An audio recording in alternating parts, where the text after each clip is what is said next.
Welcome to Track by Track, a music podcast that takes you into the world of the album. For me, music is the most direct way to understand and convey feelings. Maybe that's why I spent most of my time listening, watching and playing music. One of the best things I know is to dive into an album and disappear into the world that emerges. To feel the connection between those who made it and myself. A common understanding of something that cannot or must necessarily be defined. But still, I always wanted to meet some of those who are behind the albums that in my world are masterpieces. In the fall of 2023, I went to Los Angeles to work on my coming album. I asked Wayne Kramer if he wanted to play on it and if I could do an interview with him about the first MC5 album, Check Out the Jams. He invited me to his headquarters in West Hollywood and we spent the whole afternoon playing and talking.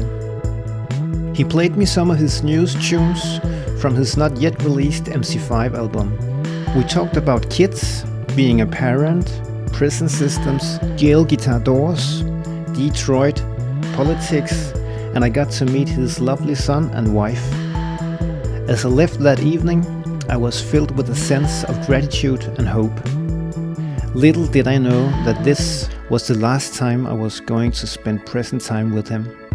He passed away 2 months after, and I will always be grateful for the impact Wayne has left on me and so many other people. I remember in the beginning of the 2000s, a friend called me and said, I have this documentary about a band you might like.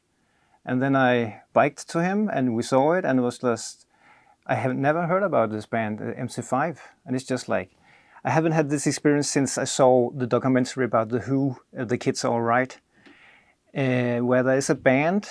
It's not about writing good songs. It's not about looking good. It's not about being technical good on an instrument. It's about a whole other story. Like it's about energy and expression that it's that I never seen before in any other band than The Who from the 60s. Mm-hmm. And then I saw this MC5 and I was like, what? This is what it's about for me too. So I felt familiar at the first time. And then 10 years after I saw this movie, we happened to play together at South by Southwest, and it was just like, I could have never imagined this would happen. And then now there's 10 more years going, and now we're sitting here. So it's an honor, and I'm glad that you use your time on speaking about this album and your band. Well, thanks. Thank you so much. I'm happy to tell the story. Yeah. Don't you ever get tired of talking about what you did more than 50 years ago? Yeah, sometimes I do. But then I get over it, because if somebody else hears the story for the first time and they're inspired to do something from what they've learned, then that's what I'm talking about. That's the point. Yeah. To generate creativity and a long life in other people. I just want to try to put this in context because you recorded in October 68. Yes. And you were 20 years old. Correct. And this is like, I think Jimi Hendrix's Experience just released Electric Ladyland 2 weeks before. Mm. The Who didn't release Tommy yet. The Stooges didn't even had anything out. So when I hear this, it's just like, where did you get that from? Like, and you are told that you're the first of this punk and stuff like that, but I'm amazed like that you can make this sound. Well, I can tell you fairly briefly how we got to that point and how I got to that point. Because I came up on the electric guitar bands of the early 60s and the late 50s when I first started listening to music. And it was rock and roll music, and it was a lot of electric guitar music specifically Chuck Berry, because his guitar playing was so exciting and so energetic, and his storytelling was so vivid. I thought he was talking about me. And some other artists, the other instrumental bands of the day, like the Ventures or Dwayne Eddy. And I just loved the sound of the electric guitar. And so I started to learn how to play it. And how did you learn to play it by yourself, or did you have a teacher? Oh, I had teachers. My mother hired a guitar teacher to come over for $2 a lesson. He would come over and teach me one hour a week. And then we'd move and I'd get a new teacher. And so I had a series of guitar instructors. And then by the time I was a teenager, I started when I was 10 years old. So by the time I was 13 or 14, I could play well enough that I could start to learn things from records. So I would put a record on and start it at the beginning and try to find the notes that I was hearing on the record, start the record over again, start the record over. It's a laborious process. But it got me there, and I developed an ear where I could hear things pretty quickly and learn them fairly quickly. And then the first wave of the British bands hit America, and I already had a band. I'd started a band, but I was really impressed by the British bands. And then I started to wonder, where do I go with the guitar? Because I knew how fast Chuck Berry could play, and if I played Chuck Berry as fast as I could play it, as hard as I could play it, where do I go from there? And I met a man named John Sinclair, who turned me on to the free jazz movement of the 60s and later in the 70s. The musics of John Coltrane and Archie Shepp and Albert Ayler and the great Sun Ra and Cecil Taylor, and there's just dozens and dozens of wonderfully brave jazz artists who were pushing jazz into a new paradigm. They called it free music, free jazz, or avant-garde jazz. And what I heard showed me the way with the rock guitar to push into something new, that I could go into the sound of the guitar itself, not necessarily chords or melodies or rhythms, but a larger expression that at least the hope was that it could be more pure. It could be a more pure expression of human emotion. If it was tenderness, or it was rage, or if it was humor, or if it was horror, like whatever the feeling was, there was a way to do it that was beyond like what I learned from my guitar teachers. And I heard it in free jazz, and that pointed the direction for me and for the MC5 to start to develop an idea about a way to play music with these electric guitars where we could get other sounds. We could apply this concept of energy into the music, that the more energy we put into it, the stronger reaction we got back from the crowd. And the music that I like to listen to, that would evoke a reaction from me was always high energy, like in the black church, that music, and everybody's singing and shouting and sweating and yeah, that's what I'm talking about. Or in rock and roll, when the rock and roll is really slamming, that excitement, that's what we were trying to find a voice for, to fit it into the music we were doing. So that's how this album ended up sounding this way. Okay. And when you're talking about the British bands coming over, who did you see in this period? Sure.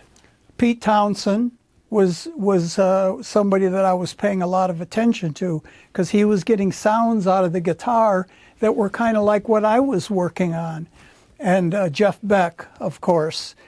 Jeff Beck was the most forward, advanced technically guitarist that I had heard playing this new kind of rock music with a new sound on the guitar, the sound of distortion, running the amplifier higher than you're supposed to, but you get this great tone. And we know now those are harmonic overtones. You're hearing all the fundamental tones, but you're also hearing harmonies of those tones. That's why with a good distortion box, if you hit a major chord, it sounds like a whole symphony. So Jeff Beck was very important to me and has always been important to me. And, his leaving was really disappointing because he was playing greater than ever. And he was one of my heroes, right along with, Archie Shepp and John Coltrane and Pharoah Sanders. I mean, I thought they're all doing the same thing. And this is what I want to be doing too. I looked at them as both my heroes and my peers. Sure. Rolling Stones had some good stuff. Keith played some pretty good stuff sometimes. And, and a lot of the one-off bands had some good sounds. But it was a whole new day in rock music. The gear was getting better. Exactly. And, today we can get such great sounds out of the equipment that we have that it's a free-for-all. Yeah, it is free-for-all, but it's also, when it hasn't developed, I mean, the equipment wasn't really built for what you used it for, and it just cranked and overload and made this beautiful noise.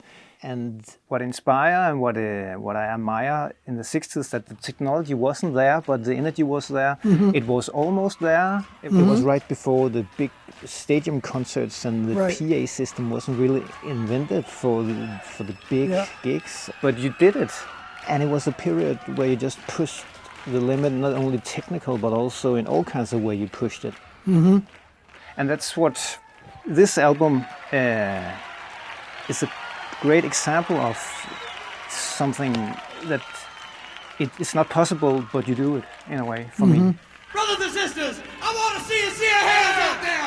Let me see your hands.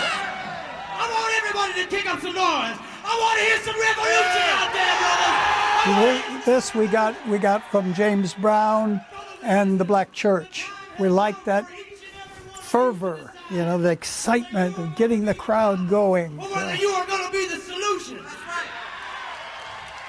You must choose, brothers, you must choose. It takes 5 seconds. 5 seconds of decision. 5 seconds to realize your purpose here on the planet. It takes 5 seconds to realize that it's time to move. It's time to get down with it. Brothers, it's time to testify, and I want to know, are you ready to testify? Are you ready? I give you a testimonial. The MC5.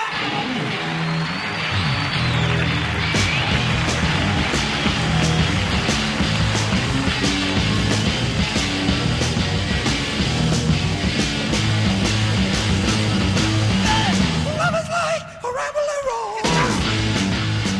That's you on the vocal? The more I feel it, the more it grows. Ramblin Rose, Ramblin Rose.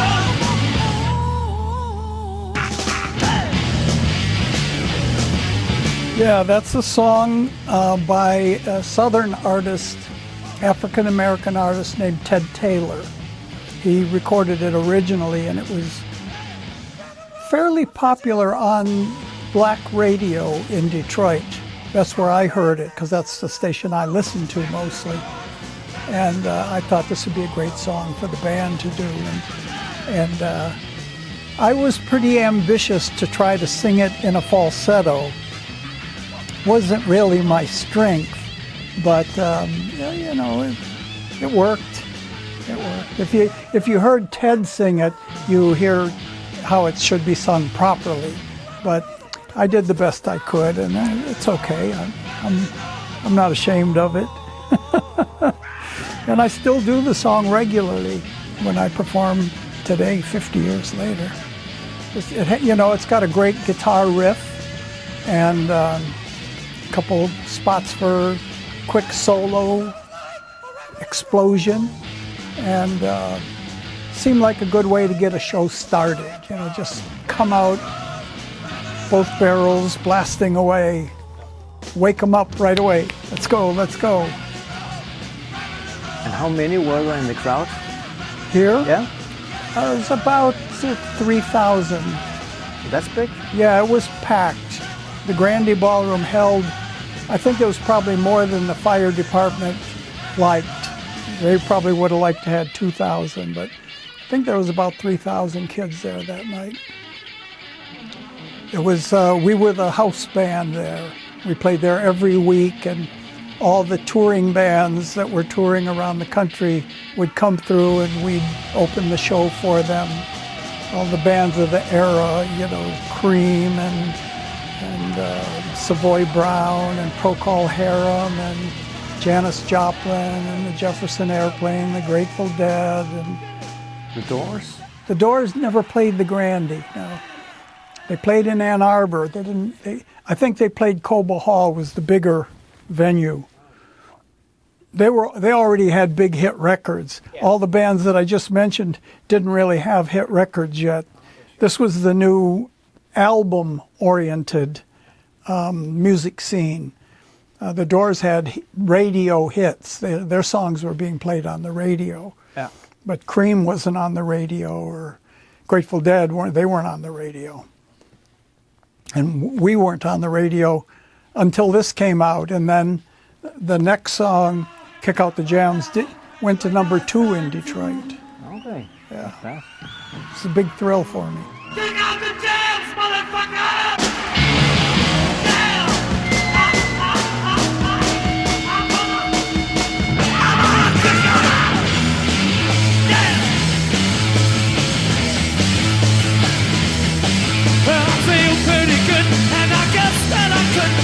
Crazy now, baby, 'cause we all got it down, and when the dressing room got hazy now, baby, I know how you want it, y'all, hot, quick and tight.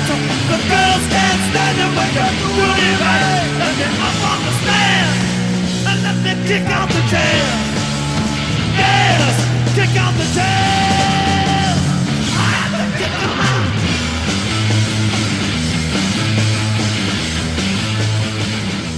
There they go. So this was one of a series of songs that Rob Tyner and I wrote at our kitchen table.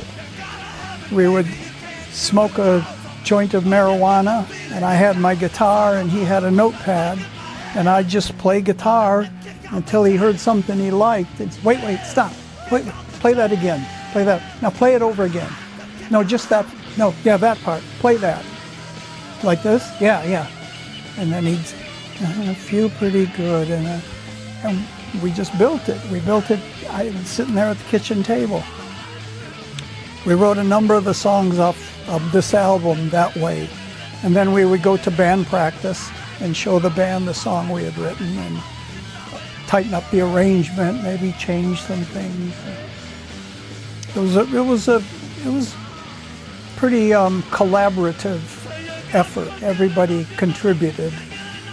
Some people more than others, as is always the case. But we were very excited about our band and what the possibilities were. That we could invent a new kind of music. We could invent a new lifestyle, a new kind of politics, a new way to get along in the world, because we really disagreed with the way the older generation was doing things, and we didn't like their phony morality, that kind of Victorian consequence, and in this country, the kind of 50s prim and proper thing. And we weren't buying it, you know. We were from a different generation. And we certainly did not agree with the war in Vietnam. We didn't agree with the way people of color were treated in America, that they still were fighting for the franchise, to vote, to have equal rights and equal justice. We didn't see any of that. We didn't like the way what we considered to be an innocent herb, marijuana, was prosecuted. Our manager, John Sinclair, was sentenced to 9.5 to 10 years in prison for 2 joints. I'm shocked that it's taken 50 years. Today, marijuana is legal. I'm glad John's still alive to enjoy it. But why your generation? Why not the generation before or the generation after? I think it had to do with the World War II baby boom. That when, after World War II, all the young men came home to Europe, to England, to France, and to the United States. And there were some options available to them that the government had promised them. It was called the GI Bill. The troops were called GIs, government issue. And in the GI Bill, you could buy a home, and the government would finance it, and you could go to school. You could get a college education on the GI Bill. So young men came home, and women, and went to school, learned trades and business skills, and did well. The payoff for World War II was, you know, the American dream, that everyone could own a home, that you could have a car, you could have a family, that if you worked hard, you'd be all right. You could make it in the world. And it seemed to be working for a while, and they all had kids. And I'm one of those kids. We were called the baby boomers. And we were the first generation to be born into an upwardly mobile culture, where there was a little bit of money left over to buy things like electric guitars and bicycles and sports equipment and all the stuff that would have been out of reach before the war. Would have just, you know, no one had even invented them then. But now we're available. The consumer culture was emerging, and creative financing. You know, you could, my first guitar we bought at a department store on credit. And it was called layaway. So you'd give them a little money every week, and then once you paid it off, you could get your guitar. And it was $120, I think it was $120, which was a lot of money in, I don't know, 58, 59. No, it was probably about 1960. And we were also the first generation to question authority.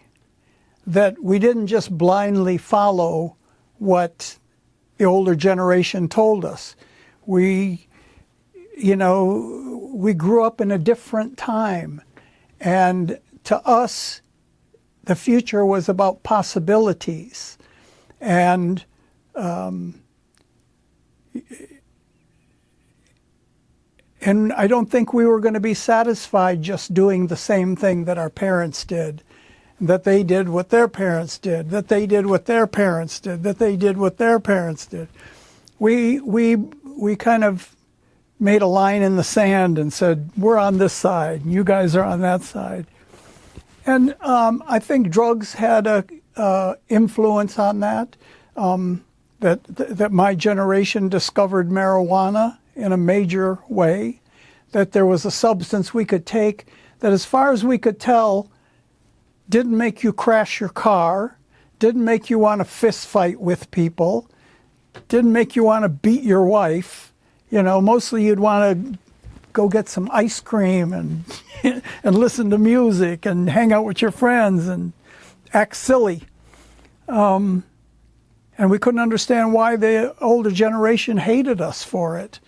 And then other drugs that emerged, like psychedelic drugs, also changed our perspective.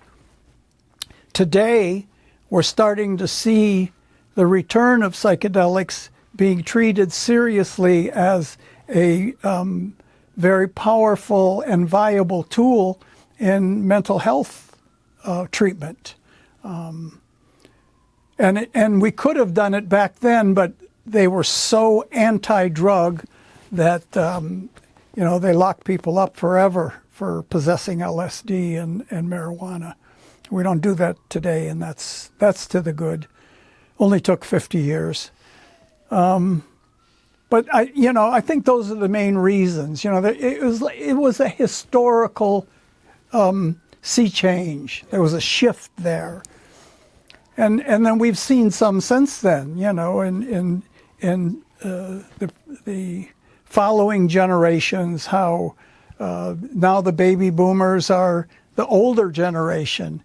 And, where are they at and where are the younger generations at? The millennials, they have their own ideas about things too. But I don't think the break was as big now as it was during the 60s. It was pretty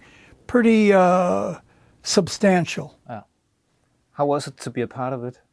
Very exciting. Very exciting. Yeah. It was great. And that song, Kick Out the Jams, was part of that, I mean, that song, if nothing else, says, do what you're doing full measures, jump in it with both feet, go all the way with it. Because even if you're wrong, you'll learn where you made your mistake. But if you don't try it wholeheartedly, then you'll never know. The next one was Come Together, yes. Fred Smith wrote this riff.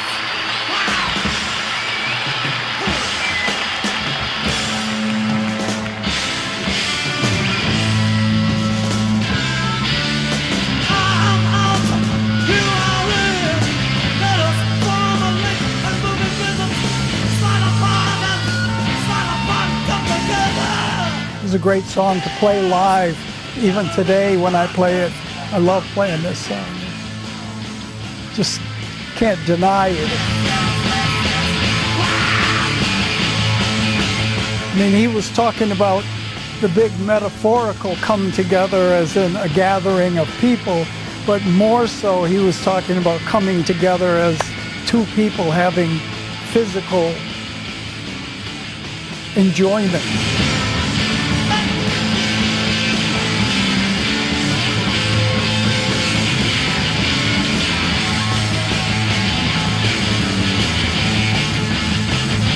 Brilliant lyric. Oh God, it's getting closer. Oh, keep moving, it gets closer. Oh, He was a spectacular lyricist, Rob Tyner. God, it's so close. Yes, yes, yes, yes, yes, yes, yes, yes, yes, yes, yes. All right.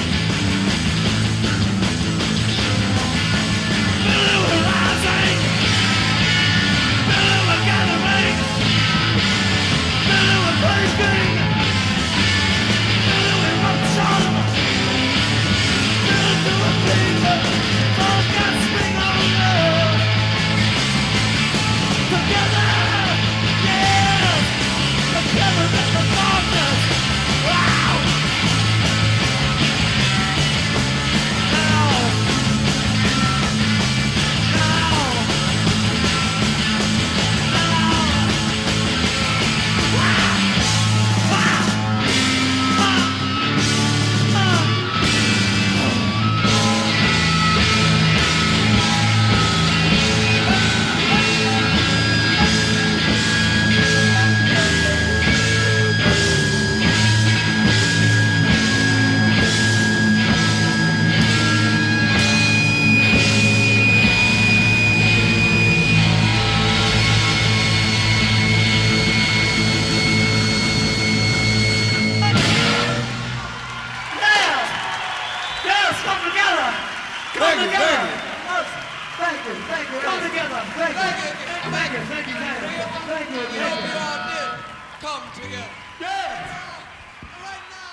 So this is a cover song, right? This is The Motor City's Burning, written by a man named Al Smith, I believe.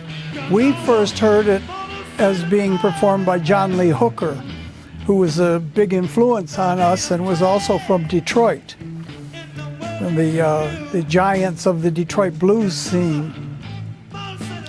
And we had all lived through the rebellion of 1967 in Detroit. And so we had to do the song. I mean, my hometown's burning down to the ground, worser than Vietnam.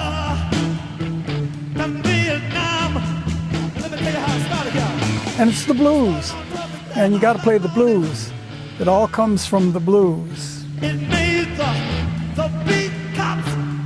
So there was a kind of riot in '67 or what? Well, we called it a rebellion. The story of Detroit has kind of repeated itself a couple times racially. In the 1940s, racism was alive and well in the city of Detroit. And a black physician wanted to move into a nicer neighborhood. And he could afford it, and he bought a house. And the neighbors were so incensed that a black person would live in their neighborhood that they set his house on fire. And when the rest of the black community heard about it, they went off, and then the white community doubled down, and I don't know the exact numbers, but dozens and dozens of people died. It was a terrible racial riot. Then by the 1960s, Detroit had acquired a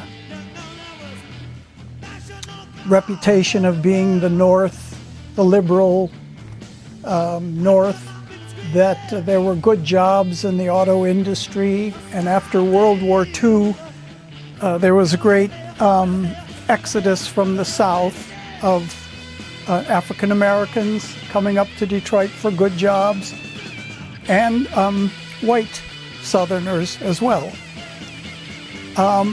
And Detroit was thriving. The auto industry was succeeding beyond all their wildest dreams.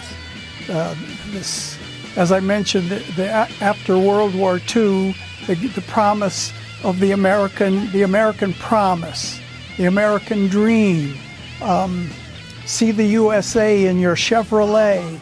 You know, the new interstate highway system. You could drive anywhere in America now. We have these great new roads. And Detroit was thriving, and the city was growing in stature, and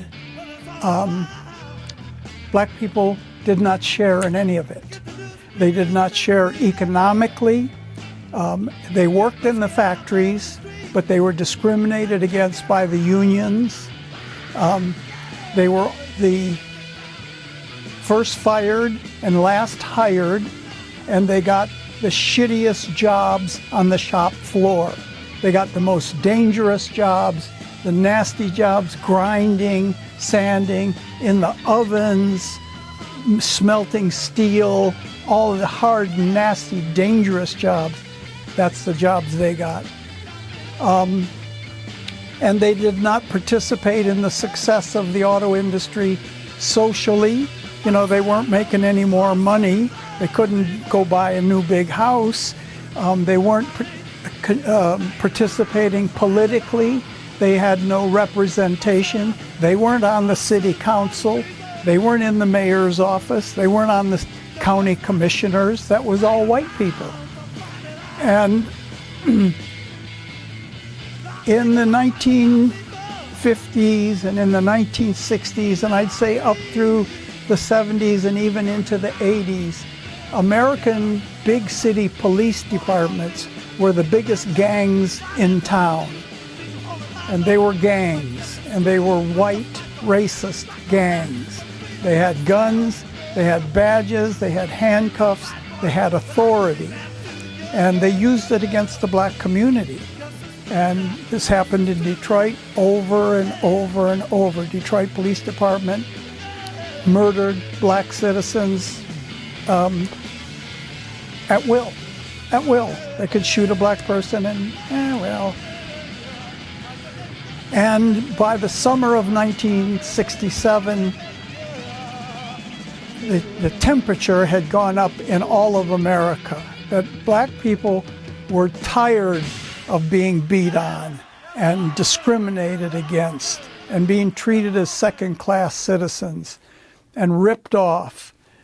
And the police department pushed it too far one night, and the people fought back, and the police department backed up. And when they backed up, the people went off, and they started burning down their neighborhoods, because these were houses that they rented from white people, and their resentment showed up with a Molotov cocktail. They were angry, and in the end, a week, my city was at war for a week. It sounded like a war movie outdoors. It was constant gunfire and sirens, smoke. I think 47 people died in that week. Mostly black and brown people, but some white people too, killed by the police. It was a police riot. There were no Black Panther snipers. There was no organized rebellion. This was a spontaneous outburst of anger at decades of abuse. You can't keep your boot on people's neck forever. Sooner or later, every man, every woman, every human will stand up. They'll fight back at some point. And that's what happened in Detroit. So I was right in the middle of it.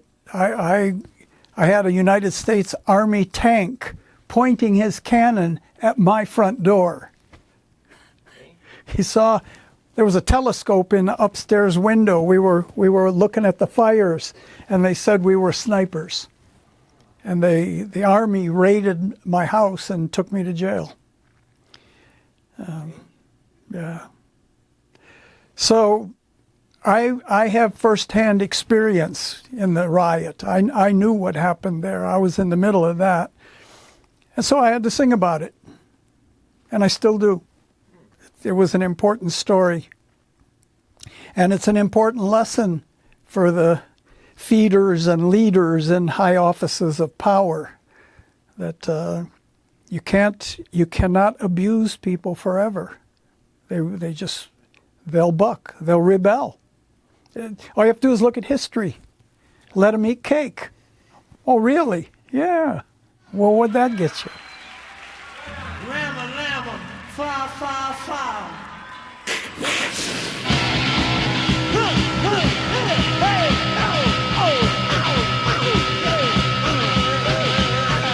I have new versions of all these songs recorded by MC50 on tour that'll come out with the new MC5 album in April. All these songs, they're fun to play. Starts out with Brother Wayne Kramer. Brother Wayne Kramer.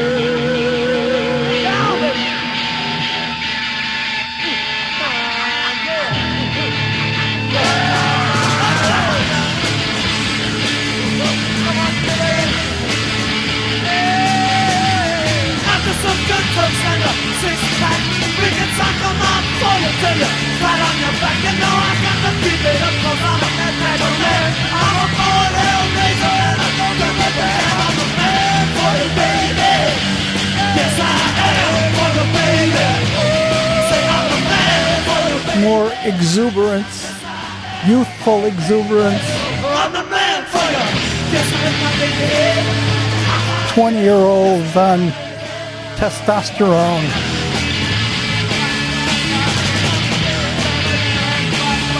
And it's so chaotic, but it's still, everything's together, but everything is just out. And it's, Yeah. I said, well, thank you, man. I'm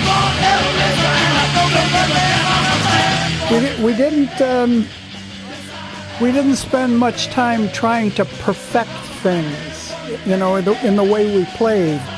We kind of gave every musician his own space and said, you know, you play your part the way you think you should play it best. We just weren't the kind of guys to say, no, you're not playing it right. Play it like this. It just, that wouldn't have worked with us. We were too crazy. We were too argumentative. That would just start a big fight, and you know, the band would break up. We'd all punch each other out, and we had to give everyone their own space. And when it works, it's brilliant. But it doesn't always work. But it doesn't have to. No, it doesn't have to. What's the worst thing that's going to happen? I mean, the bad musicianship police are going to come over and say, you played a bad note there. You get 2 demerits.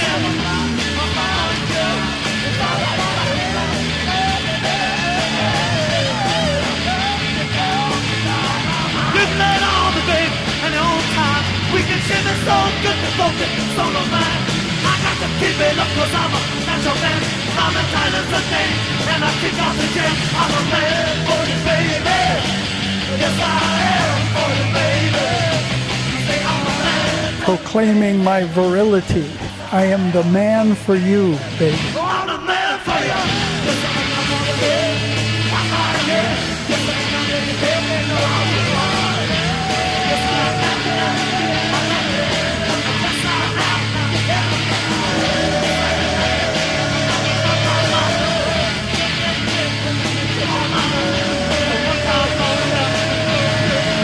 This is interesting what comes up here. Fred Smith and I developed a way to play together.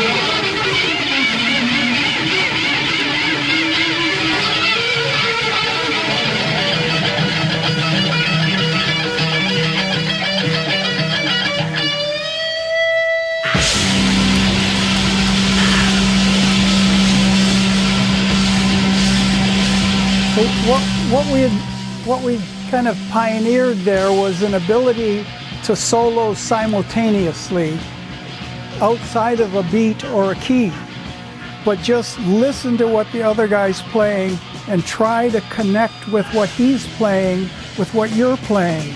And if both of you are doing that, you'll both play something you've never played before. And it's something I've tried to teach musicians that I've played with now for 50 years how to do that, because it's really fun. But how did you come up with this idea? We just played guitars together for so long, you know, from when we were boys, in, you know, neighborhood rock and roll bands, playing venture songs. And, you know, I would play the melody and he would play the rhythm part, and it just evolved. Our playing evolved over years of playing together. And I was, in the beginning, I was the soloist and he was the rhythm guitar player. And he took great pride in being the rhythm guitar player. And it's a lost art today. There's only a handful of real rhythm guitar players out there. And I learned about rhythm from him, and then I think he learned about soloing from me. And so in the end, the last few years we worked together, we didn't distinguish who played what parts, we just played. Like we would play chords together, and rhythms, and our rhythms would lock in together. Or we could play solos simultaneously, and our solos would lock in together. It was just a new approach to a two-guitar band that hadn't really emerged before us.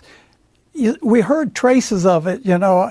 Every now and then I'd hear the Rolling Stones do something that sounded kind of like that, but nobody was really doing it the way I wanted to do it, and Fred and I accomplished that. It was one of the great accomplishments of the MC5 in the original band. Yeah, because this is just like genius, and it's nothing, but it's everything. Yeah. Yeah, it was a good idea. Yeah.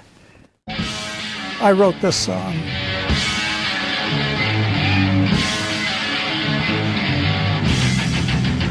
I think I'd written a couple songs before this, but it was early in my songwriting career.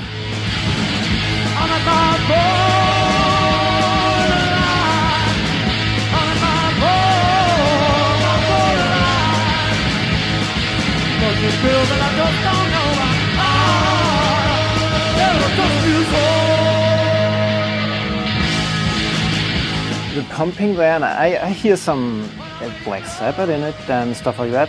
And Black Sabbath didn't even release anything yet. They weren't even a band yet. No. Exactly. And there's some Middle East influence, or what? Yeah, I hear it too, but I don't know where it came from, because I built it off that guitar riff, that dang, dang, a diddle, dang, dang, a diddle, dang, dang. And I kind of saw it as like almost a shuffle. But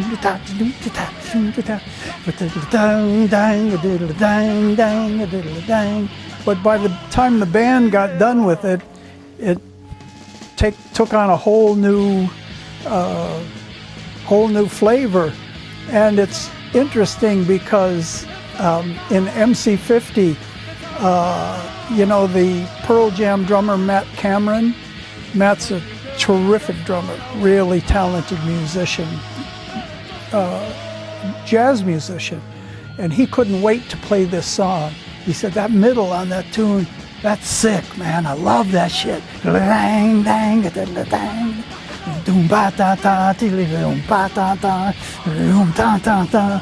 And I'd never heard it coming from another musician like that who really appreciated what we were trying to do. So it took on another life. I mean, I wrote one thing, and what it ended up being was something else, and probably better.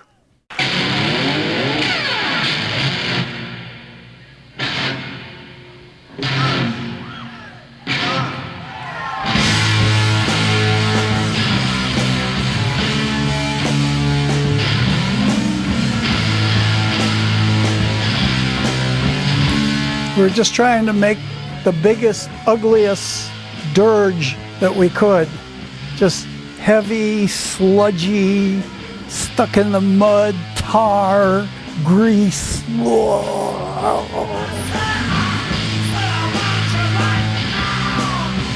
Because when I heard this first, I thought about Jimi Hendrix playing Wild Thing, the cover version. Well, see, we used to play Wild Thing. Okay. And then we heard Hendrix's, we did it like the Trogs did it. And then we heard Hendrix's version, and I said, that's better, but he's already doing that. So let's find another them song. And Tyner said, well, they got another one called I Want You Right Now. It's almost the same chords, but we could slow it down and cover that same territory. And we have a thing with Van Morrison and them, because before we ever made records, we used to do a version of Gloria, the them song, Van Morrison song Gloria, because all the bands in Detroit, if you were any good, you had to play Gloria, you had to play Louie Louie, and you had to play Shake a Tail Feather. And we did all three of those songs, and we wanted to make Gloria be our first single. And a band from Chicago beat us to the punch. The Shadows of Night released it first. So then we had to find another Them song, which was I Can Only Give You Everything, that we put out on a single. So we have this ongoing thing with Them. Van Morrison was a big influence on Rob Tyner, and he's a great artist, and he should be. So this just fit into our love of Them and Van.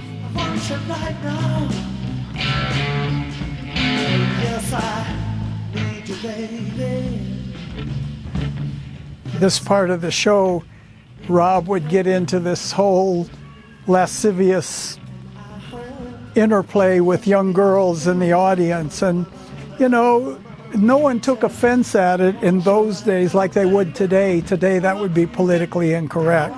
Couldn't do it. The Me Too era would not allow it.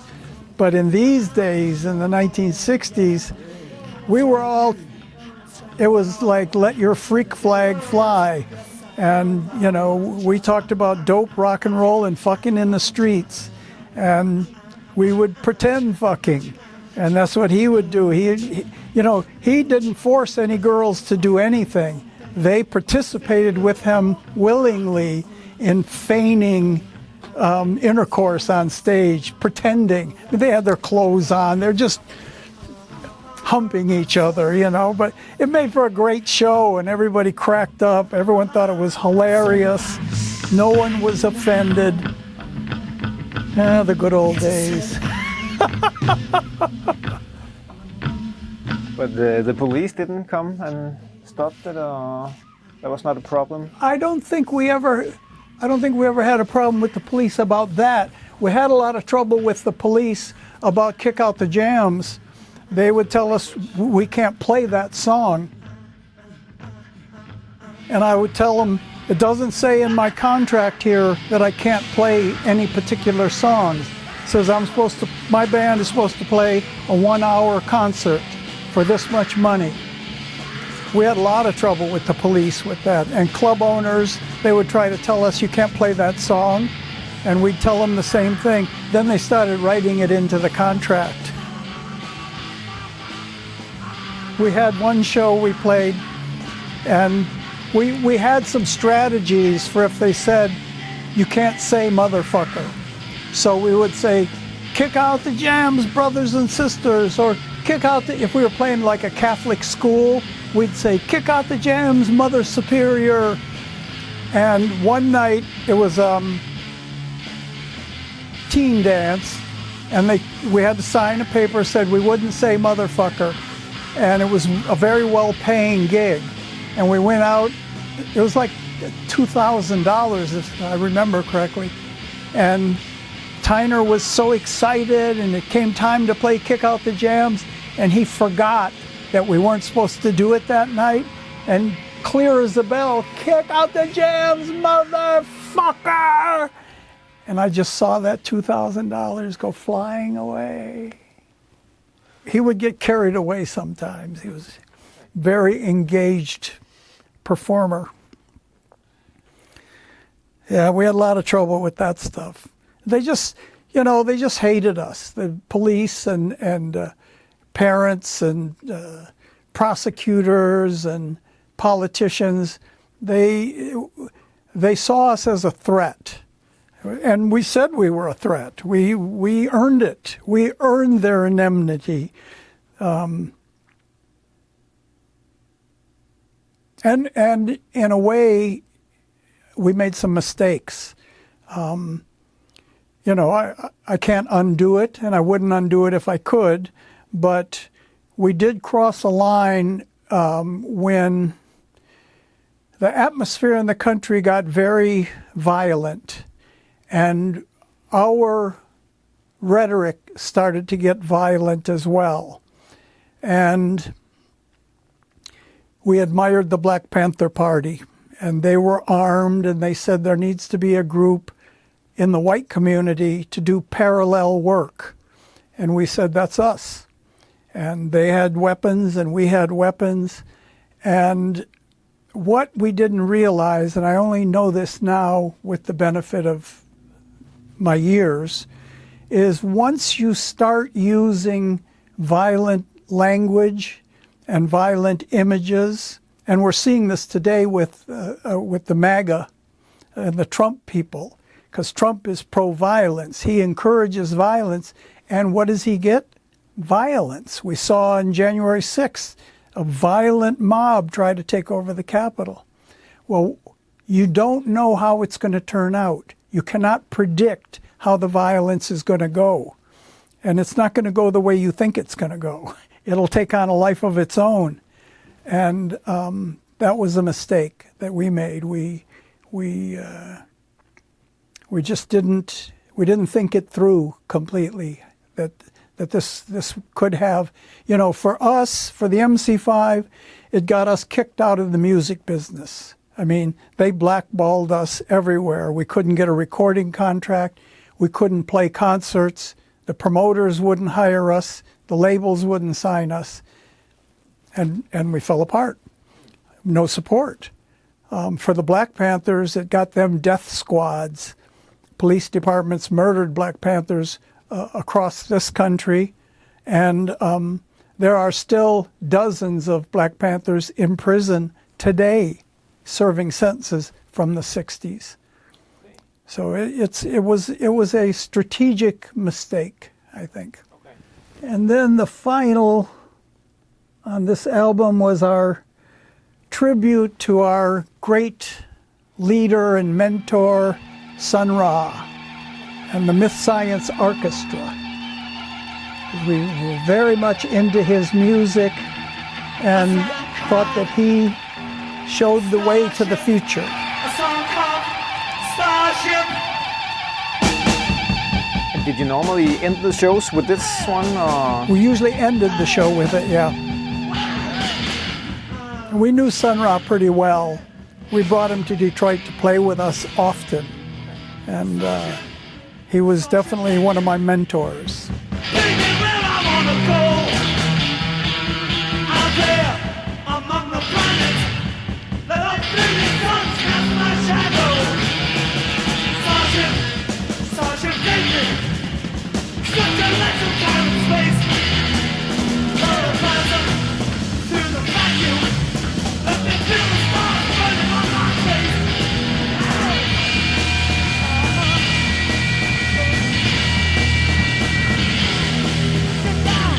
Gravity, checkpoint, polarity, checkpoint, hey, gyro, get right, sound, prismatic, time warp, set, to the captain, captain, five, power of the nucleus, nebula, four, the high end of space, field, big three, money level two, the count of one, the energy, five, the energy, one, jet, one, jet, one, jet, one, jet, one, jet, one, jet, hey, wow,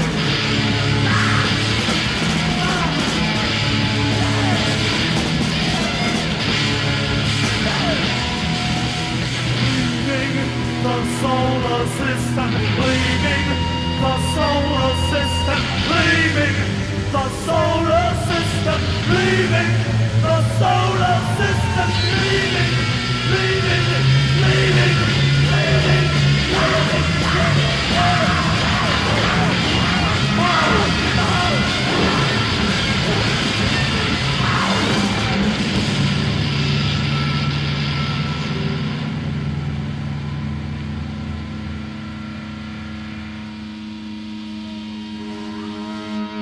Oh, gee. We're floating in space. And then there's these Middle Eastern. He would do stuff like that all the time. He would sing in what seemed to be Arabic sometimes. And we had some fans. There's a Middle Eastern community in Detroit. And these guys, they were Chaldeans, and they would come up to me after the show and say, "Man, Rob is singing like the people in our country. He's singing like in Chaldean." I said, "He doesn't know Chaldean." "Yeah, well, he's singing it." It was pretty amazing, really. He was unbelievably talented, Rob Tyner. There's only one of him.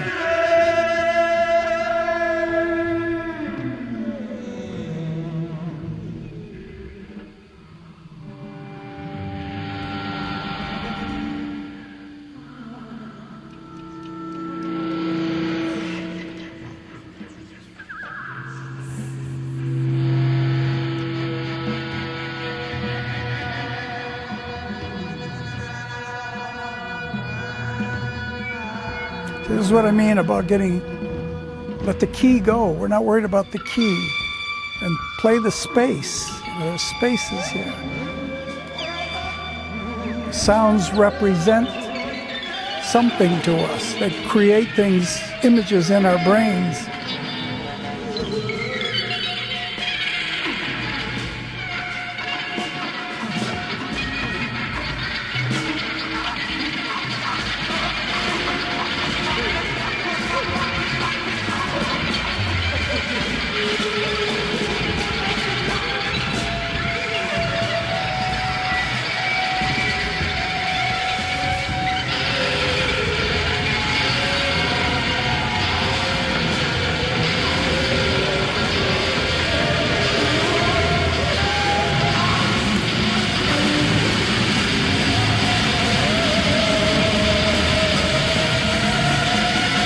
Getting scary now, and it's really like, whoa. It's building, yes.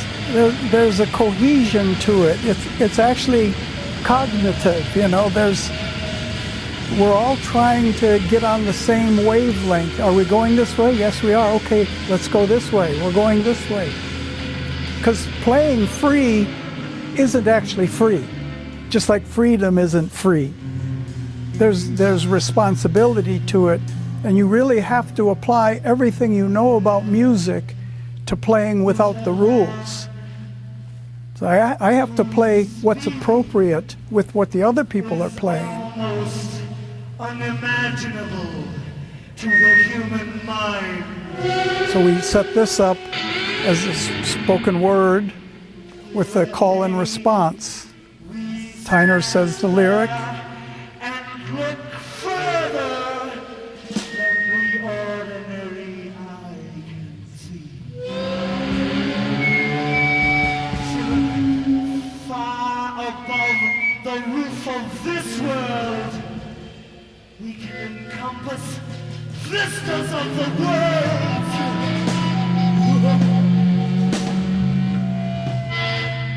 There is a land where the sun shines eternally. Eternal. Out in outer space, a living, blazing fire. So vital and alive, there is no need to destroy.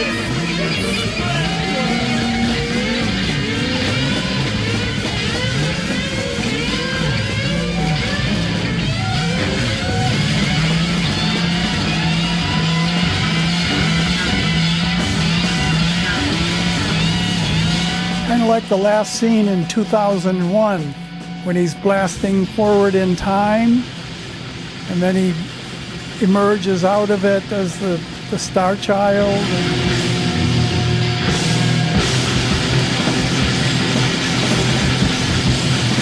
That just occurred to me.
We're patient.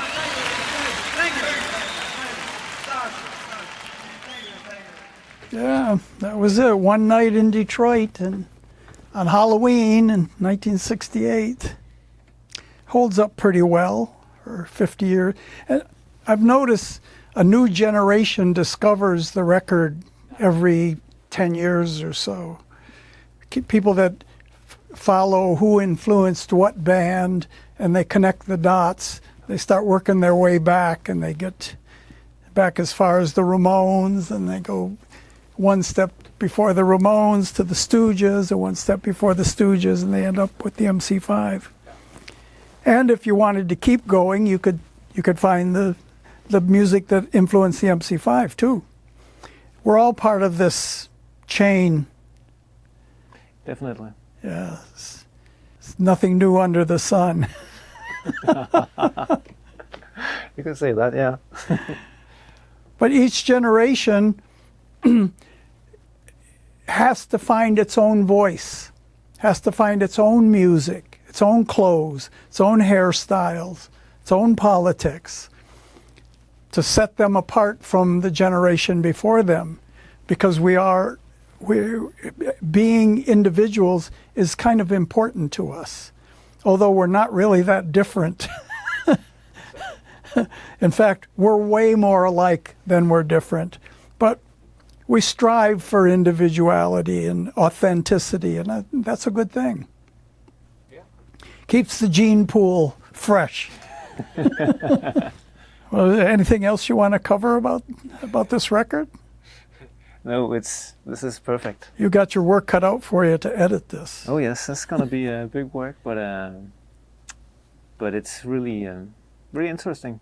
Good. Thank you.